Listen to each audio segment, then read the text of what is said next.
All right. Well, good morning, everyone, or I guess good afternoon in some places. My name is Heather Burke. I'm the National Partnership and Volunteer Program Manager for the Corps of Engineers, and very happy today to have a guest speaker from one of our partners from the Backcountry Hunters and Anglers. This is Britt Parker, and she is the Habitat Stewardship Manager for BHA. And she's going to talk to us about ways that we can work together with their organization. We signed a national MOU with BHA back in August of last year. And we had one of these webinars in October, and it was pretty well attended and had a lot of interest.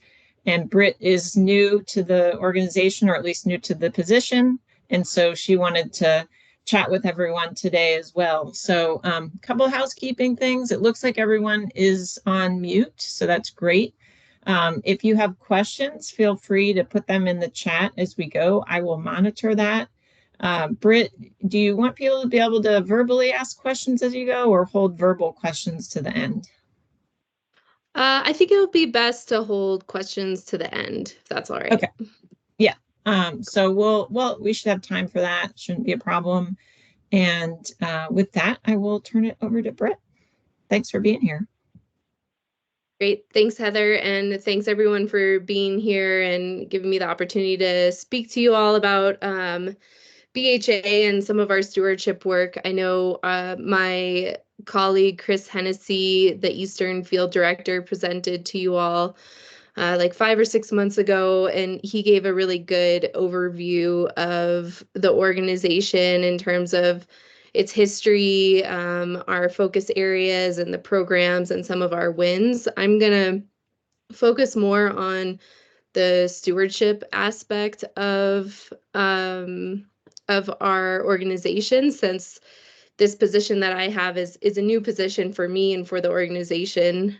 So that presentation that Chris Hennessy gave is on YouTube, and I can share a link to that presentation in the chat later.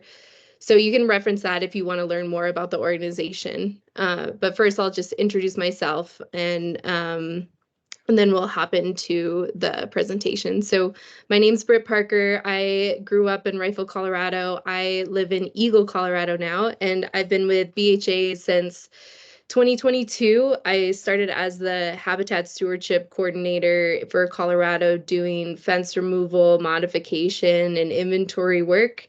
It was a grant-funded position under the National Fish and Wildlife Foundation, and our projects were all, I worked out by myself quite a bit, but then a lot of our projects were volunteer focused or oriented event stewardship projects. And within that time, within that year, we removed over 20 miles of fencing and inventoried about 4.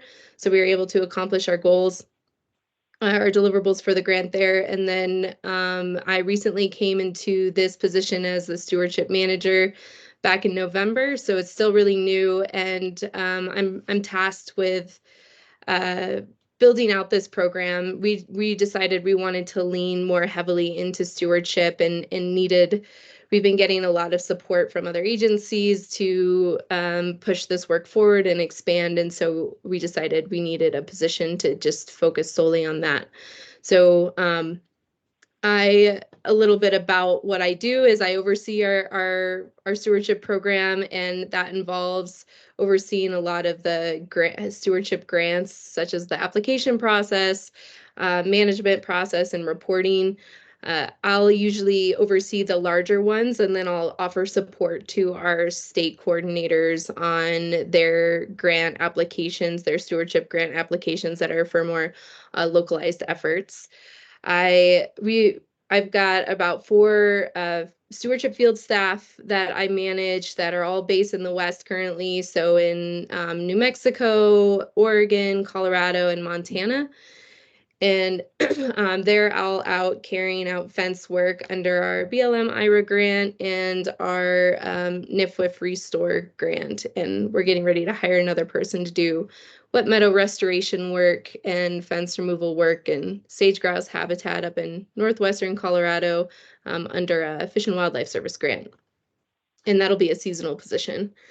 And what our field staff does, our stewardship field staff does, is a little different from what you might see with like the Wildlife Turkey Federation, RMEF, Mule Deer Foundation. Is we are very much, a lot of our projects are volunteer oriented or led. And so those field staff, they focus on engaging with our volunteer base and our members and building up volunteer projects to help us meet our deliverables. And I'll speak more as to why we take that approach a little bit later. Additionally, a big task or goal of mine is to get better at telling the story of our boots on the ground work and highlighting our partners, and making sure that we're tracking all of our metrics, and that we've got something at the end of the year to really show in terms of, miles of fence removed, gallons of trash bags filled, trails cleared, stuff like that.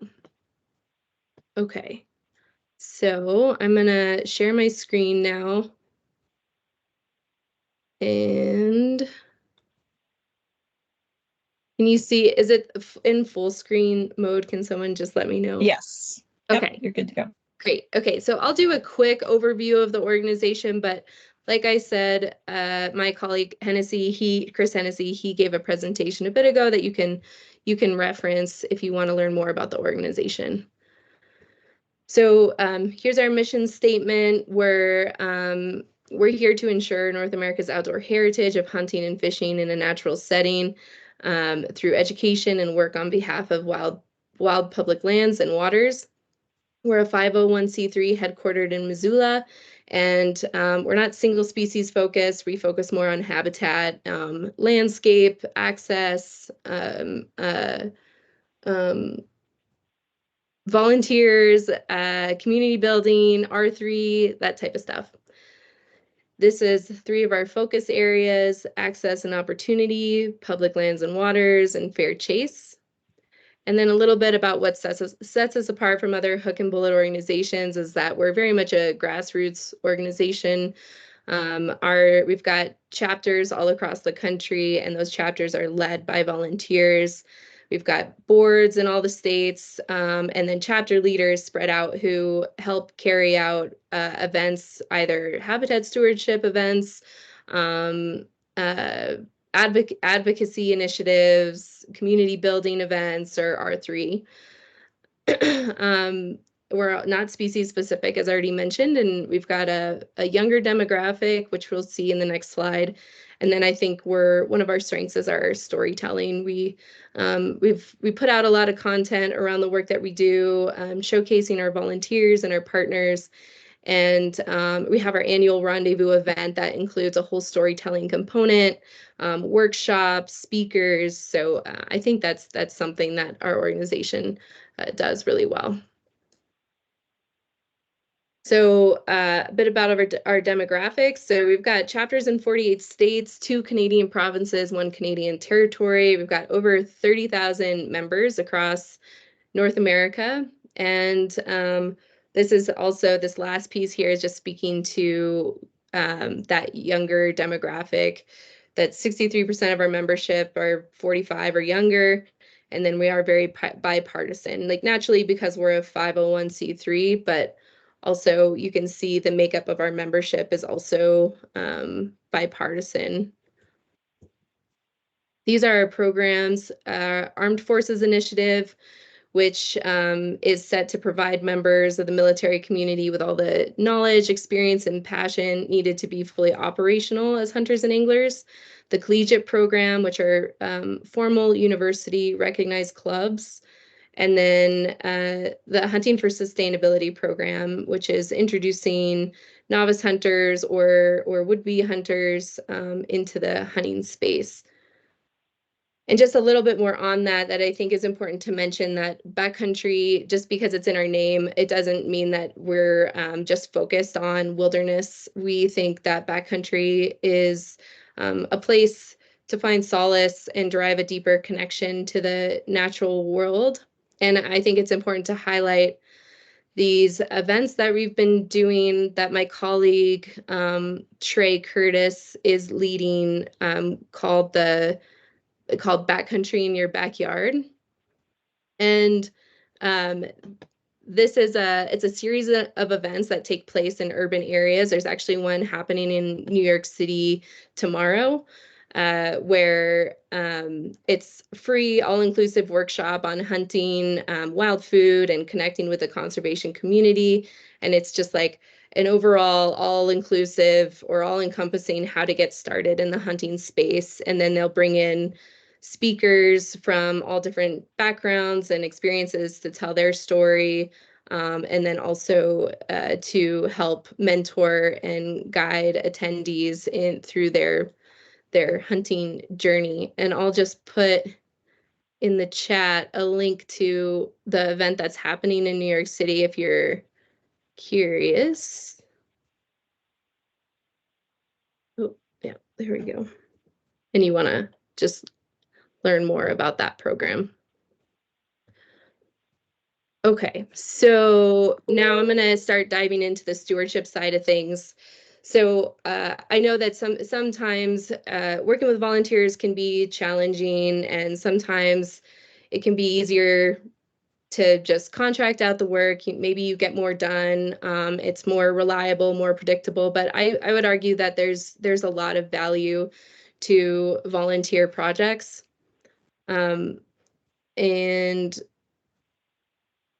sorry, just had like a weird glitchy thing. Okay, so some of the highlights or important factors that come from volunteer projects is they provide a sense of ownership for folks that I think can have a rippling effect out into their communities, create stewards and advocates for conservation, which is kind of similar to the top bullet point. And then this third point I think is really important in terms of just providing opportunities for interactions with agency staff. I think for the most part, the general public doesn't really know how these agencies function, the land management and wildlife management agencies function, or what they do and like what their day-to-day looks like. And I think these are great opportunities to offer an educational component about, the work that the Army Corps does, some of the challenges that you face, and just what's kind of going on the landscape. So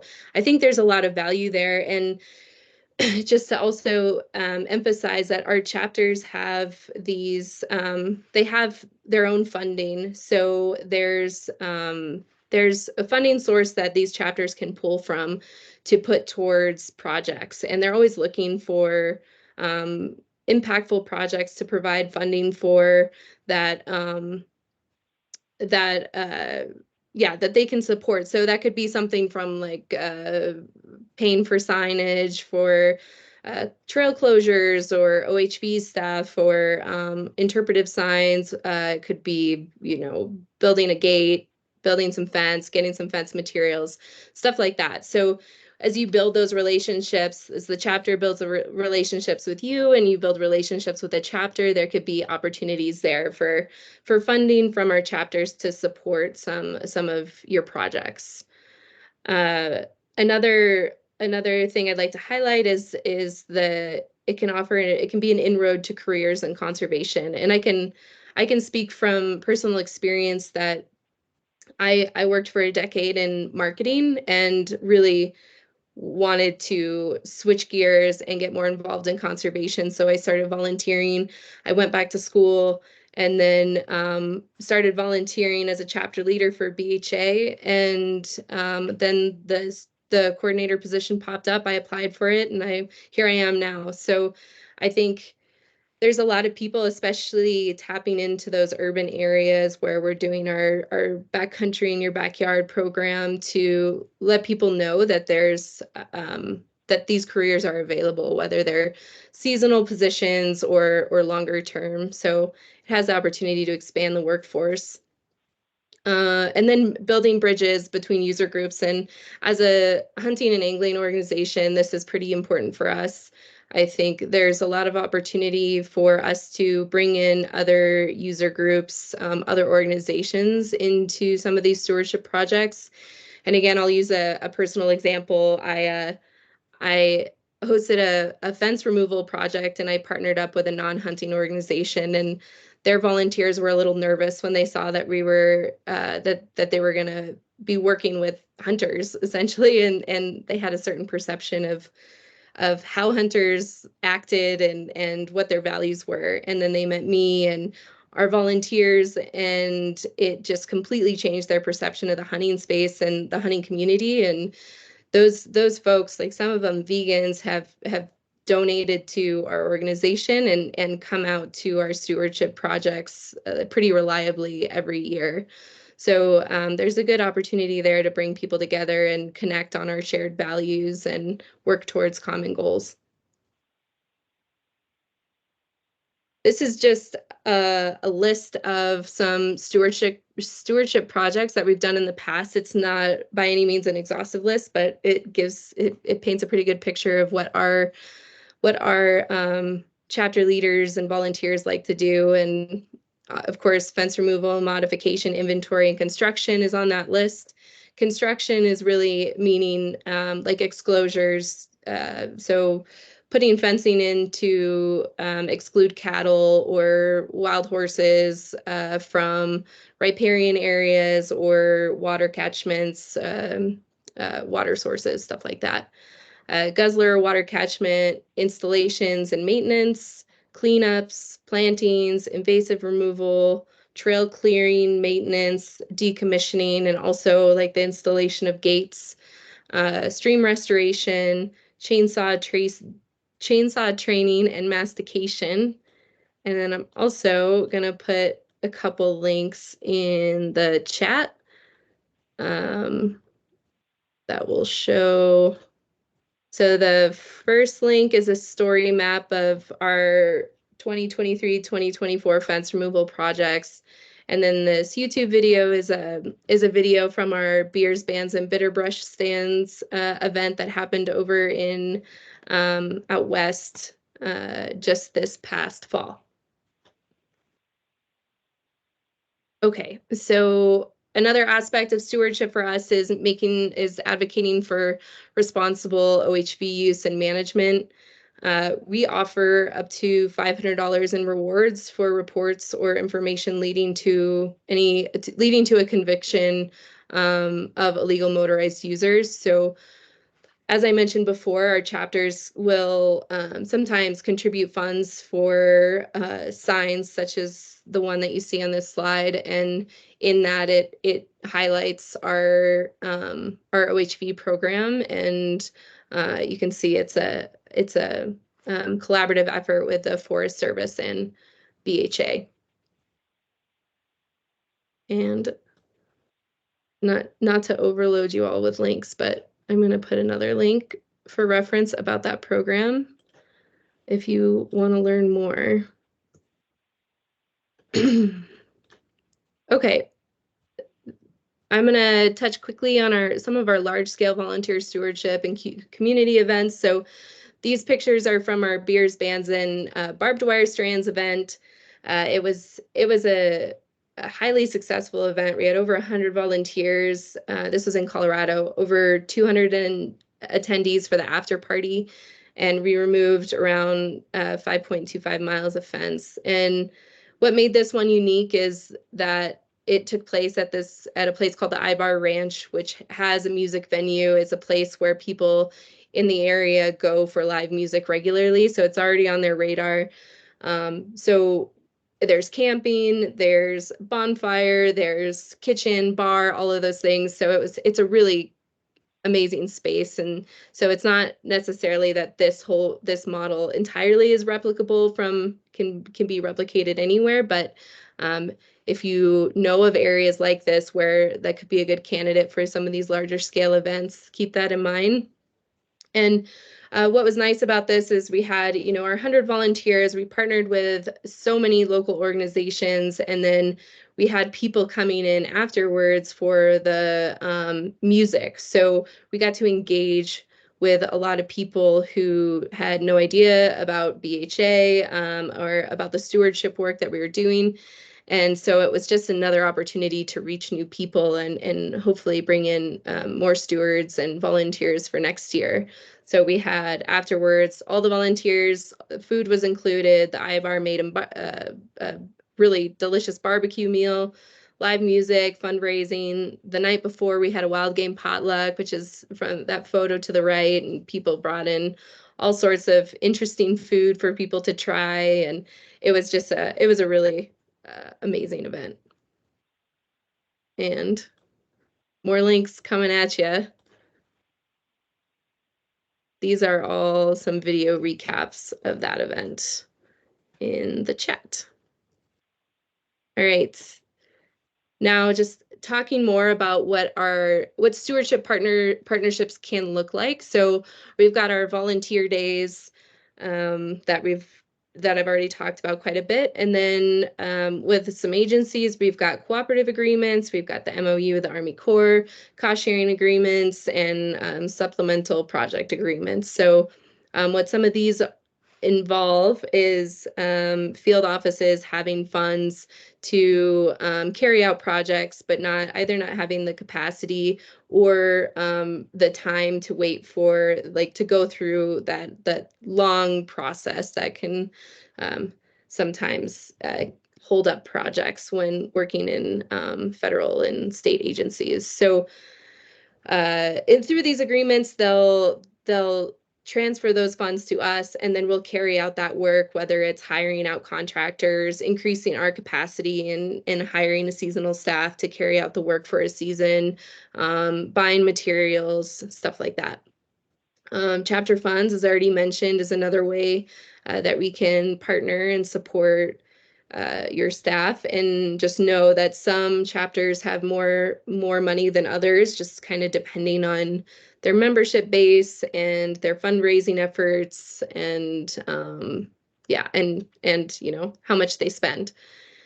Additionally, we've done some joint grant applications with agencies. We've worked on a joint application with BLM and Fish and Wildlife Service on some of their field office regional level stewardship projects through like virtual fencing initiatives and stuff like that. So we can partner in those ways as well. And sometimes that looks like us just doing the grant writing and offering the support on that front.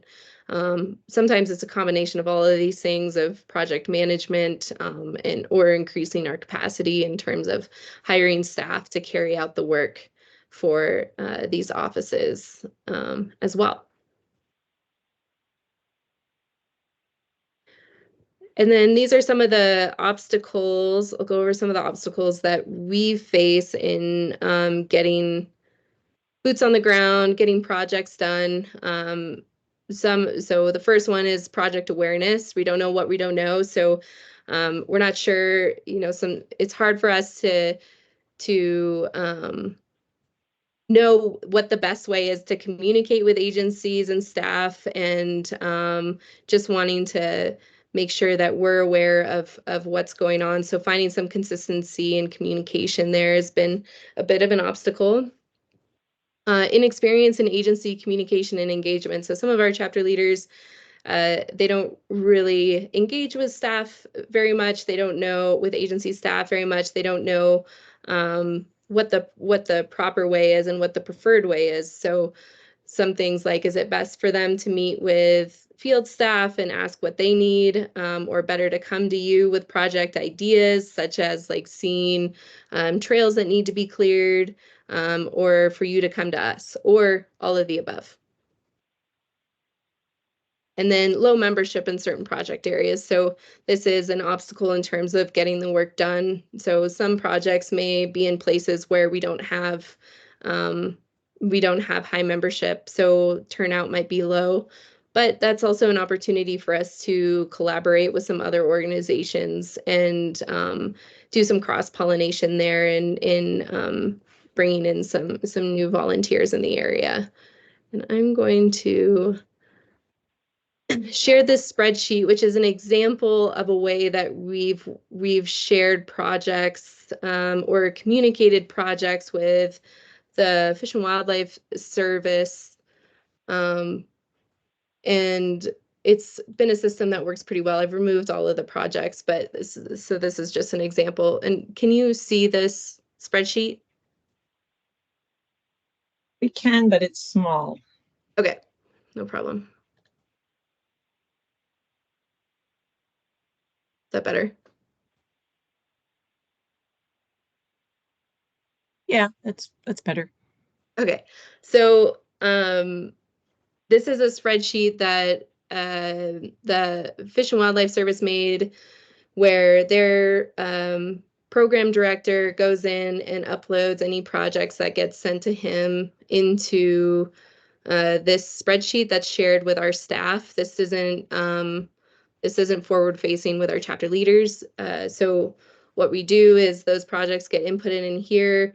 I then reach out to our chapter, I check it like at the end of every week. I send those projects to our chapter coordinator or staff, and then they could tell me right then and there sometimes if it's a project that they could take on or have capacity for, or they'll pass it on to, they'll share it with the chapter. And of course, while maintaining the communications and getting as much information as they can from the staff that proposed the project. So these are this is some of the information that they collect, such as obviously the location, project description, target start time, projected costs, partner contribution, their funding contribution, who, the contact, and then status. And I can kind of keep track of who I've contacted and which projects we've followed up on through this column here.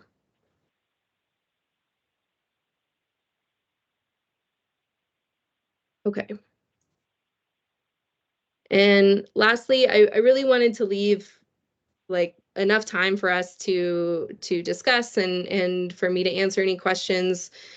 And so I've put some bullet points up here on how, learning more about how we can help you. And these are just examples or something to help drive the conversation a bit. But some things that are helpful for us is just some of your perceived or observed challenges in project implementation and execution that BHA could potentially assist with, and partnership obstacles, your experience working with volunteers, like what's worked, what hasn't worked, how to connect with agency staff. So like I mentioned in the previous slide, like, is it better for us to just introduce chapter leaders to come and introduce themselves to you, or a coordinator to come introduce themselves to you and see what your needs are, or better for you to come to us or us to come to you with projects? That type of stuff is really helpful for us. And then also just what you're looking for in a partner. So from there, I will stop talking and open up the floor for any questions or discussion. Great, thank you, Britt. That's awesome. And I haven't seen any questions in the chat so far, but perhaps people will come off mute and ask something. I wanted to say I thought it was great that you have vegans supporting an organization that has hunters in its name, which normally wouldn't vibe or jive. And I think that really speaks to the fact that we're all looking for similar conservation outcomes and goals, and it's great that you can get over that initial like, oh my gosh, I can't support an organization that has people that are killing animals, and I don't believe in killing animals. And so that really speaks to what you're doing and getting done on the ground. So that was a great story and a great example. It does look like we have a question from Alan. He's in Pennsylvania. He says, does BHA enforce the ORV program or rely on other enforcement officers or land management agencies? Yeah, so it's a great question. And if you look on that website that I shared, it kind of talks through what the correct process is. But we encourage them to get any sort of photos, and then they contact the district wildlife manager or law enforcement in that area to address it. And they just provide as much information as they can. And then if it leads to a conviction, then they'll receive a financial award of up to $500. And it applies, I know it says OHV, but it also applies to illegal trail building and e-bikes or non-motorized, e-bikes on non-motorized areas. So um, those all apply. So we don't do the enforcement part, but we rely on agency staff to do that. Okay, then Leanna, she's from New Mexico, asked it's an MOU, but since the MOU was signed with the Corps and BHA, what example projects have been completed under it? So has there been anything new? I know we've worked with Backcountry Horsemen. In fact, I saw an example when we were at Shelbyville Lake on a archery trail that they were working on with us. But since October, has there been any new projects that you're aware of? Yeah, there's one that is on the docket, and I had it on top of mind before this meeting. Where is it? In Kentucky, there's a project scheduled May 25, a fish shelter construction in Buckhorn, Kentucky, with the Army Corps. 25th, they'll utilize recycled pallets to create triangle structures, which will then be filled with donated Christmas trees collected during the holiday season to form fish shelters. They did this last year as well, it sounds like, which resulted in 25 functional habitat structures. And this year they're hoping to surpass that number. So that's the only one we've got on the list for this year. And I know that you all have got your projects probably pretty planned out, but just know that it's still not too late to reach out to us with any project needs that you have, and at least starting that conversation, and we can work on promoting something this year or just working on the planning process for next year. So hopefully that answers your question. Thanks. Yeah. Does anybody have any verbal questions? You feel free to come off mute and just ask a question. The shy bunch.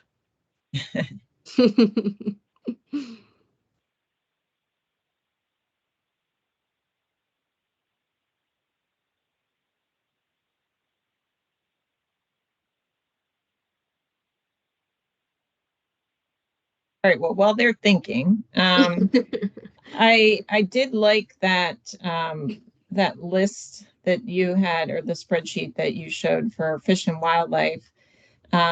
Is that something you'd be interested in having the Corps do as well? If I either organize that or got someone from our we have what's called a stewardship advisory team. It's made up of leaders around the country, and there may be someone on there that might want to take that on as a leadership role to get that information and work with you. Is that something you guys would be open to?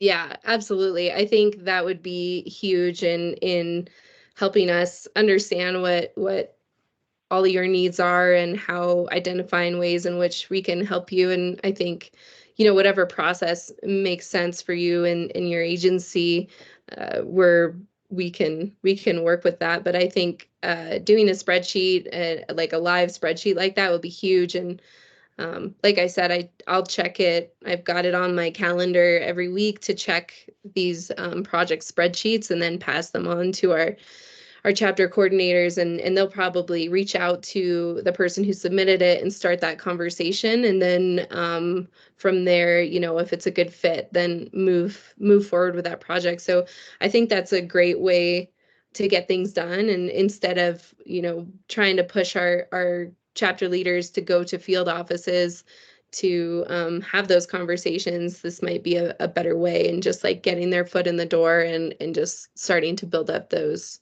relationships. Yeah, I think that sounds great. And I think that would also help just nationally with tracking what's going on as well. Right. Yeah, and I'm happy to share that spreadsheet with you if you want to kind of model after that, or just use it for some sort of template or inspiration.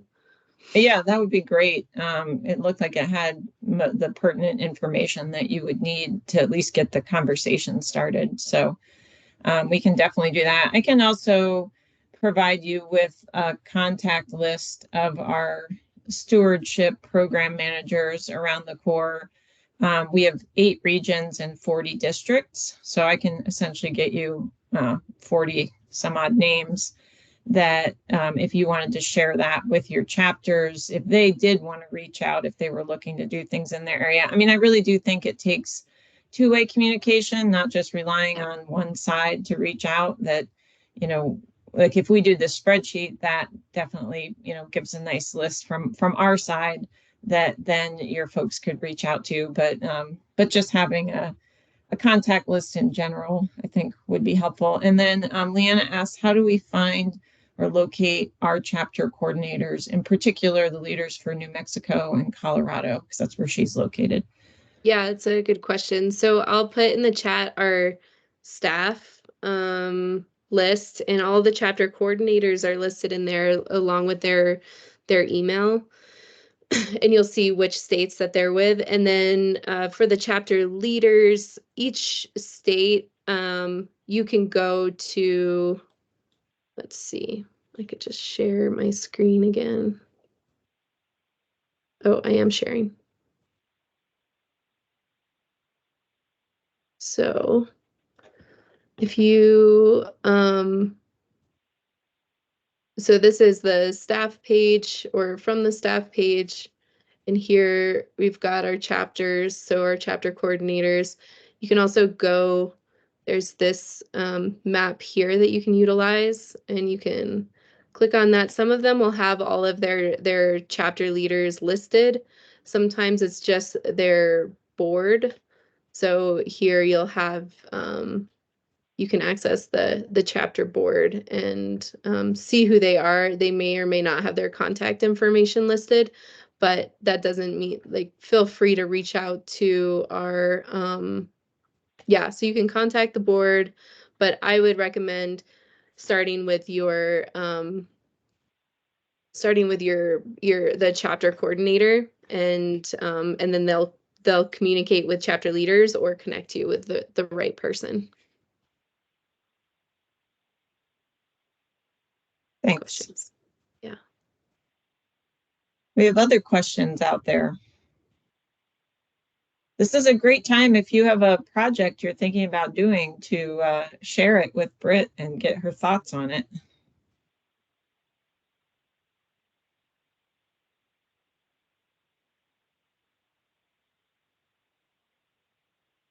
Let's see. Matthew Smith asked, have you had many chapters participate in things like bio blitzes for native restoration and invasive removal?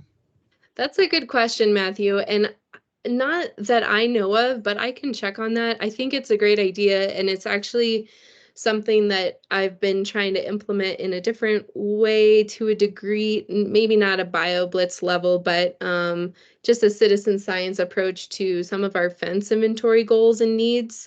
So we're working on developing a system to make it super easy for volunteers to go out and walk fence lines and log, the distance, the condition, the type, stuff like that. So I think I think we'd be super interested in doing bio blitzes, or especially when it comes down to like natives and stuff like that. And that could be a good opportunity to engage with that backcountry in your backyard program, and getting people, making it into a big event. And so I think there's opportunity there. And if that's something that you're interested in, I'd love to talk about it more outside of this. I've never run anything like that or participated in one, so I'd be interested. to see And how just they. for your awareness, he is in our Walla Walla district, which is Washington, Idaho area. Oh, okay, great. Cool. Yeah, it's a good question.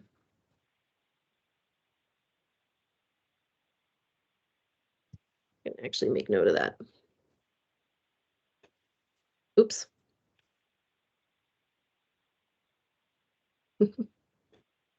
Other questions or ideas out there?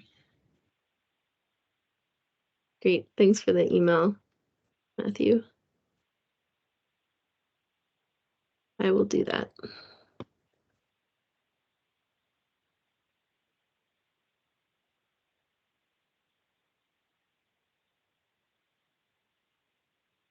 Can you put your email in the chat, Britt? I mean, I've got it and I could email it to everyone, but this way the people that are on this meeting can have it right now and reach out to you directly as well. Yeah, I'll do that right now. Yeah, please reach out to me anytime. If you think of some questions that maybe you didn't have during this meeting, I'm more than happy to respond to them over email or hop on a call and answer any questions or explore any ideas or ways in which we could help your staff out, help you and your staff out. So going back to the potential project list, that spreadsheet, is there I know it's ongoing and it's a living document, but is there kind of an ideal time when you would collect that annually or because I mean, I know people could probably add to it at any time, but it's one of those things that like we'd probably have to send a reminder out, once in a while. Hey, do you have any projects? So like with Fish and Wildlife, do you typically get that from them at a certain time of year that helps you plan for the upcoming year, like fiscal or calendar or anything like that? No, we don't. And I agree it would probably be good to set up a timeline. What he does is just as projects come to him, he just uploads them into that and then we follow up with communications after to start that conversation and then that way they know like if they've submitted a project, these projects aren't just like left um they're not just left hanging and not knowing what the status is on the project and whether BHA is going to move forward or wants to be involved. So that's what we've been doing. And like I said, I just check it at the end of every week. And if there's new additions, he'll put like a date up there, last updated at this time. And then I know how long it's been updated and I could check in if it hasn't been updated recently. But I think it's worth setting up a schedule or maybe sending out like a quarterly email blast or check-in or something like that just as a reminder. Yeah. I think, yeah. Okay. Yeah. I mean, I know everyone hates like data calls, but this isn't really a data call. This is hey, we've got a partner organization that might want to help you out. And so especially we always like to hear when partners can come in with funding sometimes. That's I know you hear this from every federal agency, but our budgets are just either flat or cut, and flat means cut with inflation. So we're really struggling in our recreation and our stewardship program to meet our missions with what we're getting budgeted. So we really are relying on leveraging through outside sources such as your organization to meet both our missions, to have mutually beneficial outcomes for the goals we're trying to reach. So Yeah, and I know like I said, the amount of money we can provide differs from chapter to chapter. We're much smaller than RMEF or NWTF and especially in terms of our funding availability. But with that said, we can help fund smaller projects and also just offer support in terms of pursuing other funding sources yeah. to fund projects. So yeah. Yeah, the grant assistance is definitely helpful, especially because as a federal agency, we're so limited on what we can actually directly apply for. There's a lot more grants out there for nonprofits, so working with a nonprofit helps. And then, yeah, and I'm not just talking about funding that you bring to the table, but the fact that your organization has so many other partners and network that you're tied into, that also brings more resources to the table. So yeah, it's a great connector opportunity. Yep. Cool. Well, I'm going to give one last call here for any other questions today. Doesn't mean you can't reach out later if you think of something, but while we have Britt on the line, anybody have anything else?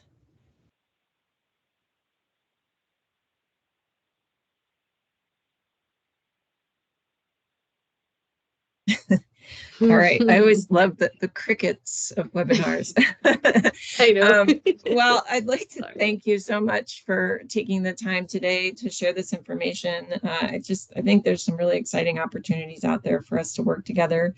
And hopefully, well, I'll definitely be in touch and we'll try and get you a list of some projects so that we can have something on the table. And I'm actually next week going to be at a meeting with our stewardship advisory team, that leadership team from around the country. So, and some of them are on. In fact, the two that just said thank you are going to be at that meeting as well.